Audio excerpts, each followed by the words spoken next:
오늘 말씀의 배경은 이렇습니다. 당시에 세례 요한이라고 하는 사람이 이스라엘 가운데에 세례를 베풀고 있었습니다. 이 세례는 구약 성경에서 정화의식, 유대교로 개종하는 사람과 쿰란 공동체의 정결의식과 관련된 것으로 이해할 수 있습니다. 구약에서는 죄 용서, 영적인 순결, 종말론적인 복의 표시로서 이 종종 물로 정결하게 함을 암시하던 것이었습니다. 그런데 오늘 말씀에서 세례 요한이 베풀던 세례는요, 이방인 개종자들이 아니라 유대인들을 상대로 세례를 베풀고 있었습니다. 그리고 성경에서 베푸는 세례는 단회적인 의식이지 구약이나 쿰란 공동체에서 행하던 것처럼 반복적인 의식은 아니었습니다. 그리고 이것은 어느 한 특정 공동체에서만 행해지는 것처럼 분파적인 것이 아니라 이스라엘 전체 국가를 위한 것이었습니다. 세례 요한은 예수님께서 오심을 예비하는 사람으로서 유대 광야에서 천국이 가까이 왔다라고 외쳤습니다. 그리고 또한 유대인들이 죄를 자복하고 회개하게 하므로 그들에게 세례를 베풀고 있었습니다. 이 모든 것들은 예수님께서 오심을 준비시키는 것이었습니다. 예루살렘이나 유대 사방에서 많은 사람들이 세례 요한에게 나와서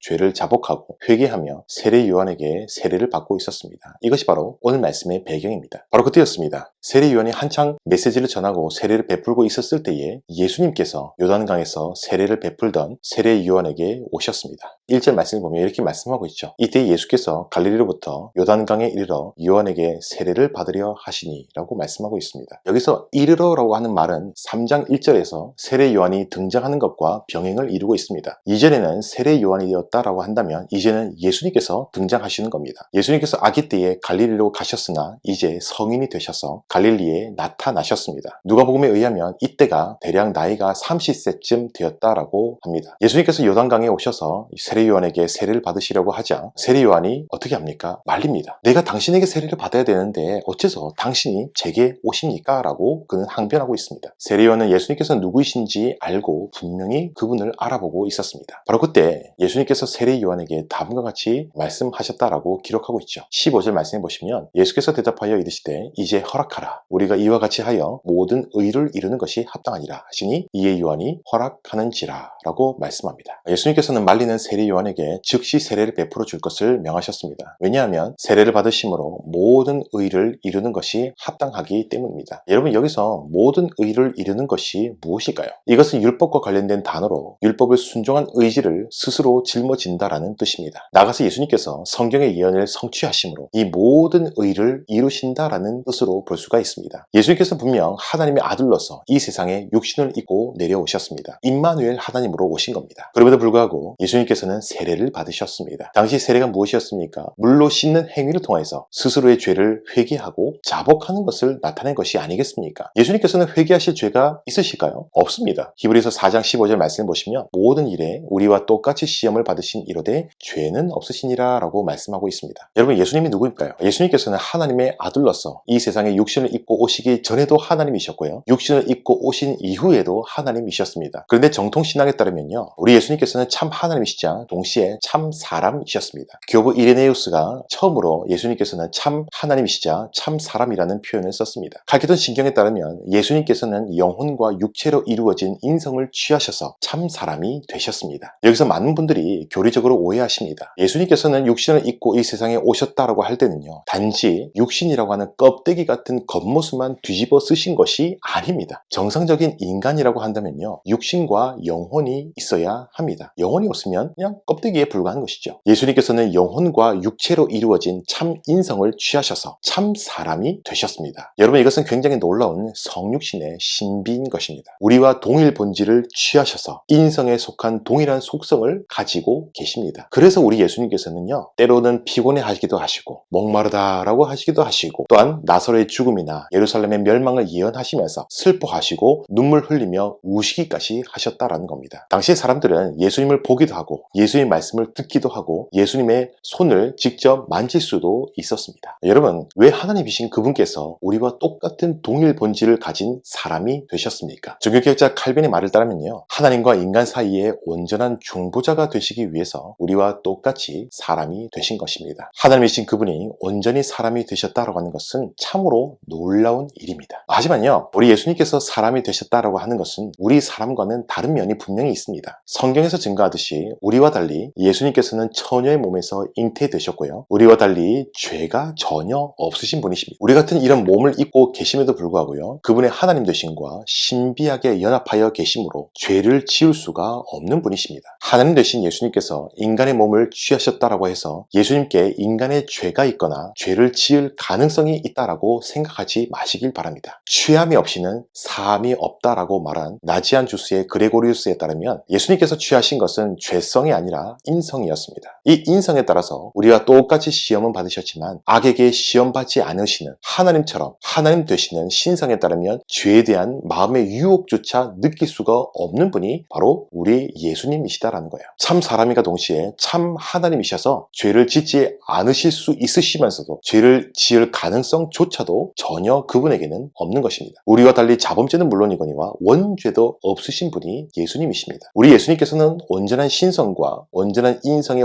혼합이나 변질됨이 없이 신비하게 연합을 이루어 계시는 것입니다. 이것이 바로 기독론에서 말하는 예수님의 모습입니다. 바로 이러한 예수님께서 당시의 죄를 자복하고 회개하는 물세를 받으실 필요가 있을까요? 없습니다. 그럼에도 예수님께서는 오늘 말씀에 세례를 베푸시기를 주저하는 세례 요한에게 세례를 베풀 것을 명하셨습니다. 왜 그러셨을까요? 하나님의 모든 의를 이루기 위함이었습니다. 예수님께서는 성경의 예언을 성취하기 위해서 이 땅 가운데 오셨는데 예수님께서 세례를 받으심으로 이스라엘 민족 내에서 회개하는 의로운 남은 자들과 자신을 동일시하셨습니다. 예수님께서는 고백할 죄가 없으시고 죄를 지을 가능성조차 없으신 분이셨습니다. 기독론에서 이야기하는 바죠. 그런데 예수님께서 세례를 받으시면요 하나님 되신 예수님의 엄청난 겸손을 보여주시는 것입니다. 세례받을 필요가 없으신 예수님께서는 겸손하심으로 당시에 회개하던 사람들처럼 물세례를 받으심으로 예수님의 모든 사역은 회개하는 자들을 위한 것이고 회개하는 자들의 것임을 우리 가운데에 보여주고 있는 것입니다. 바로 이것이 하나님의 아들 예수님께서 세례를 받으신 이유입니다. 물론 이후에 예수님의 이러한 겸손은 광야에서 사탄에게 시험을 받게 됩니다. 예수님께서 세상에 스스로 하나님 아들 되심을 드러내어서 자신의 겸손과 비천함을 포기하도록 사탄이 예수님께 시험하였지만 예수님께서는 우리가 알듯이 사탄에게 승리하셨습니다. 이어서 예수님께서 세례를 받자 어떤 일이 일어납니까?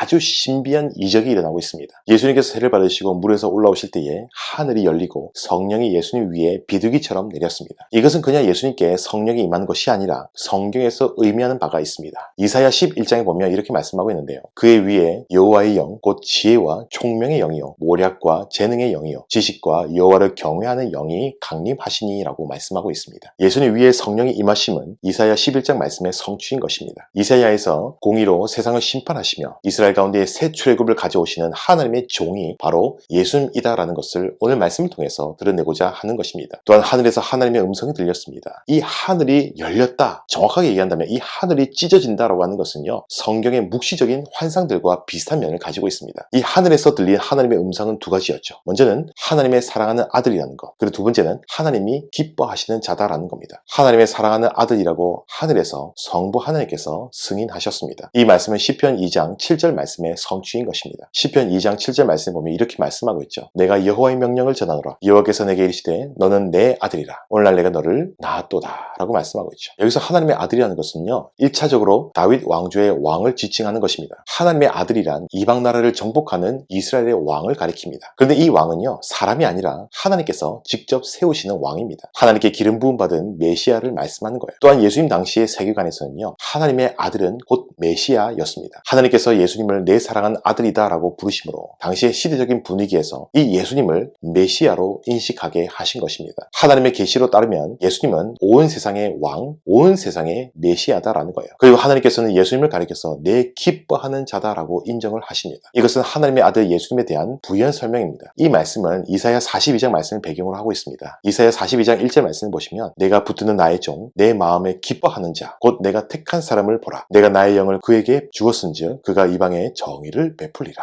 여기서 하나님께서 기뻐하시는 자다라는 것은 여호와의 종을 가리키는데 이 종은 하나님의 영을 받은 사람입니다. 그런데 이 하나님의 종은 누구입니까? 그분은 세상에 정의를 세우시고 통치하시는 왕이신데 심지어 이방 나라들이 그의 교훈을 소망하게 될 것입니다. 하나님의 종으로서 온 세상의 통치력을 행사하여서 이 세상에 영향력을 미치게 될 것이다라는 겁니다. 그런데 이것은 군사적인 파괴적인 힘으로 하는 것이 아닙니다. 그분에 대한 특징을 이사야 선지자는 상한 갈대를 꺾지 아니하시고 꺼져가는 등불을 끄지 아니하시는 분으로 왕으로 묘사하고 있습니다. 세상을 다스리시되 자비와 정의로 행하시며 군사적인 메시아가 아니시다라는 거예요. 심지어 이방인들을 위하는 메시아다라는 겁니다. 심지어 이 종은 고난까지 당합니다. 예수님께서 세례를 받으실 때에 하나님께서 내 기뻐하는 자다라고 하는 것은 예수님께서는 메시아로 오셨는데 정확히 말해서 고난받는 메시아로 오심을 뜻하는 것입니다. 예수님께서 고난을 받으실 것인데 그 이유는 자신의 죄 때문이 아니라 사람들이 받아야 할, 택함 받은 자들이 받아야 할 죄악의 형벌을 대신 당하는 대속적인 고난과 죽음이다라는 사실입니다. 이사야서 53장에서 이렇게 말씀하고 있죠. 이 여호와의 종에 대해서 이렇게 말씀을 하고 있는데요. 그가 찔림은 우리의 허물 때문이요, 그가 상함은 우리의 죄악 때문이라. 그가 징계를 받음으로 우리는 평화를 누리고 그가 채찍에 맞음으로 우리는 나음을 받았도다. 우리는 다 양 같아서 그릇 행하여 각기 제 길로 갔거늘 여호와께서는 우리의 모두의 죄악을 그에게 담당시키셨도다라고 말씀하죠. 예수님께서는 세상을 다스리시는 왕, 세상의 메시아로 오셨지만 그분의 다스리심은 군사적인 다스림이 아니라 오히려 자신을 내어주심이었습니다. 심지어 다른 사람의 죄를 대신하여 죽으심으로 다스리는 왕이셨습니다. 이는 당시 세계관으로는 이해할 수가 없었습니다. 당시 세계관은 로마의 압제에서 구해주는 군사적이고 힘있는 메시아였습니다. 그런데 예수님께서는 당시 사람들이 전혀 생각하지도 못하고 이해하지도 못하시는 새 일을 행하셨습니다. 예수님께서는 새로운 순종의 길을 걸어가신 메시아이셨습니다. 하나님께서는 예수님을 통해서 구원을 행하시되 사람들이 전혀 생각하지 못하는 방법으로 행하셨습니다. 그것은 이후에 십자가에서 그의 백성의 죄를 다 짊어지시고 피 흘려 죽으시는 것이었습니다. 무지한 예수님께서 십자가에 죽으시는 것은 정치적인 문제가 아니라 하나님의 뜻을 행하시는 것이요, 하나님께서 우리를 위하여 행하신 구원의 방법이었습니다. 예수님께서는 우리의 죄를 대신하여 이렇게 십자가에서 피 흘려 죽어주셨습니다. 이는 우리가 알지 못하는 방법으로 하나님께서 우리를 위해서 행하신 새 일이었습니다. 예수님께서는 이 모든 일에 온전히 순종하심으로 하나님의 뜻을 다 이루셨습니다. 오늘 말씀에서 예수님께서 세례받으신 의미와 하늘에서의 하나님의 음성의 뜻이 바로 이것이었습니다.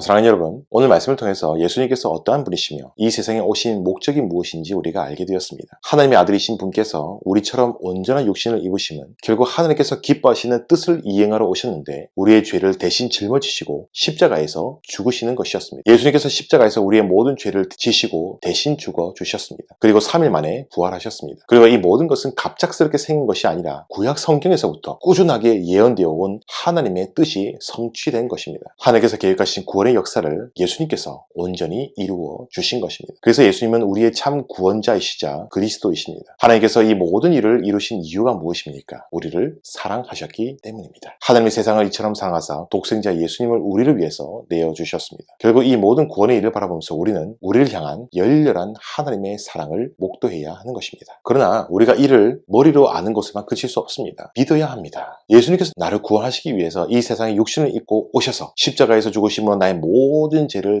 담당하셨다라는 이 사실을 믿으셔야 합니다. 또한 이 세상에 집중하고 있는 나의 눈을 돌려서 나를 사랑하사 나를 위하여 십자가에서 죽으신 예수님을 바라봐야 됩니다. 오직 나를 위하여 십자가에서 피 흘려 죽으신 예수님 이외에는 그 어떠한 소망도 없습니다. 예수님을 붙잡는 것 이외에는 우리에게 소망이 없다라는 겁니다. 사랑하는 여러분, 예수님에 대해서 한번 생각해 보십시다. 예수님 마음 깊이 한번 묵상해 보십시다. 예수님을 아는 것을 가장 고상한 것으로 여겼던 사도 바울처럼 예수님을 마음 깊이 묵상해서 예수님을 공부하시기를 바랍니다. 그분께 나아가시기를 바랍니다. 이 세상적인 것에서 눈을 돌려서 우리를 사랑하시고 우리를 위해 죽으신 예수님을 향해야 할 줄로 믿습니다. 우리의 모든 시선이 우리를 위해서 죽으신 주님의 십자가를 바라볼 때에 우리의 교회는 잃어버린 구원의 감격, 은혜의 감격을 회복할 줄로 믿습니다. 예수님에 대한 첫사랑과 감격을 회복할 때에 이 세상에 대해서 선한 영향력을 끼치는 능력 있는 모든 교회가 될 줄로 믿습니다. 우리의 유일한 소망 되신 예수님, 오직 예수님, 예수님만 기억하시고